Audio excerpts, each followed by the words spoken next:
அணியாரூர் புகப்பெய்து அறுபதிய மதனில் தோற்றமிகு முக்கூற்றில் ஒரு கூறு தாகையிலே ஒரு கூறு அடியெடுக்கல் விட்டேன்.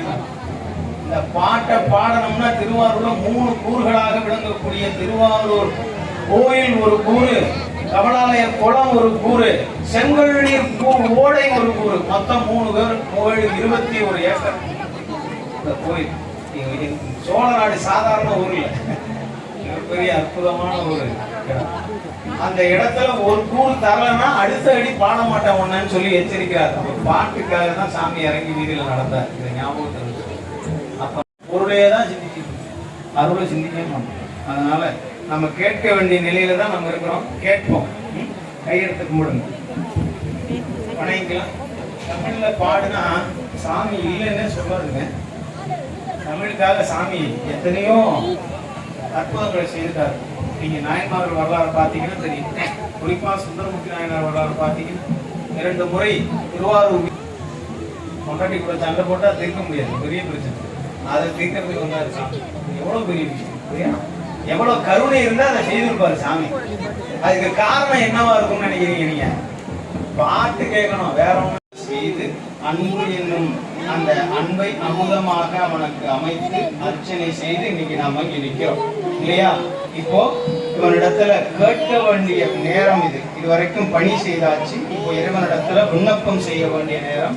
அவனிடத்துல கேட்டு பெற வேண்டிய நிலையில் தான் நாம் எல்லாம் இருக்கிறோம். சகல வகை ஆன்மாக்களாக நாம் கேட்டு பெற வேண்டிய நிலை.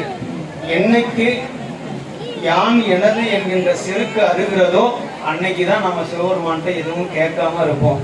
அது வரைக்கும் நம்ம கேட்டுதான் அவனும் வேற வழி இல்லை. புரியுதா? என்னைக்கு யான் எனது என்கின்ற செருக்கு அருகிறதோ, நீங்க ஒரு பொருள் கொடுக்குறீங்கன்னு வைங்க பெருமானிடத்து. ஏதாவது ஒரு இந்த கோயில் விழா நடக்குது, இந்த விழா நடக்கிறதுக்காக ஒரு தொகை நீங்க வழங்குறீங்கன்னா அந்த தொகையை கொடுக்கும் பொழுது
போற்றி கைலை மலையானை போற்றி போற்றி கடம் கொண்டவர் தாமரை கொண்டு கொண்டு அழியா கடம் கொண்டவர் பாப்பரை ஆத்தமரவன் இடம் கொண்டு இருந்தார்